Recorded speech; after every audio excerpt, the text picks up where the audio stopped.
I'm standing here in Gush Etzion, in the heart of the Judean hills, in front of the most remarkable tree in the entire land of Israel. This is known as the lone oak tree of Gush Etzion, and I want to teach you two passages from the Bible that I believe were written for this very spot. Proverbs chapter 3, verses 13 through 18 or 19, King Solomon writes the following: "Happy is the man who finds wisdom, and the man who gains understanding.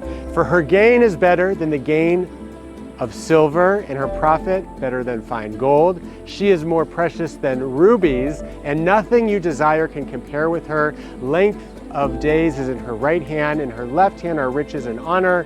Her ways are ways of pleasantness, and all her paths are peace. She is a tree of life to those who grasp her, and those who hold fast to her are blessed." A tree of life.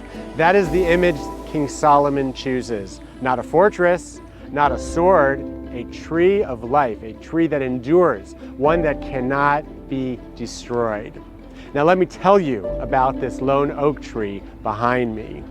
In 1943, the founders of Gush Etzion, the Etzion region, came to these Judean hills with a dream to rebuild Jewish life in the heartland of their ancestors, to plant roots in this ancient soil. They planted thousands of trees across these hills, but every single person who traveled this road knew only this tree.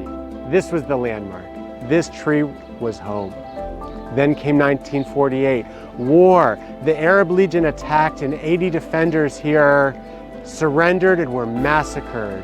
The community was wiped out, and there was no Jews living here from 1948 to 1967. The survivors, though, in Jerusalem would look at this lone tree, and they would say to their kids, "You see that tree? That's your home, and someday we'll go back. You'll go back." This tree was still standing in 1967, and that's when the prophet Amos comes into the picture.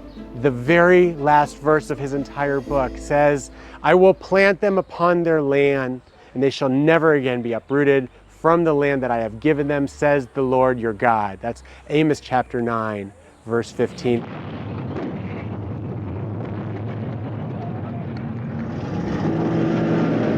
In 1967, they came back.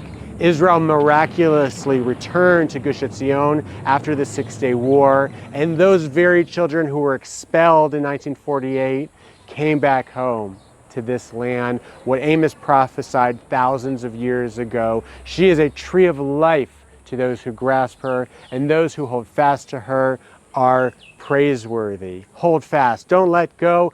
God's promise to Israel is as eternal and as solid as the roots of this oak tree. The tree is still standing, and so is Israel, never to be uprooted again. Am Yisrael Chai. If this teaching blessed you, help us pass the blessing on. Ignite the Truth is brought to life through the generous support of Christians around the world. Partner with us, share it widely, and get ready. Another teaching from Israel is coming your way next week.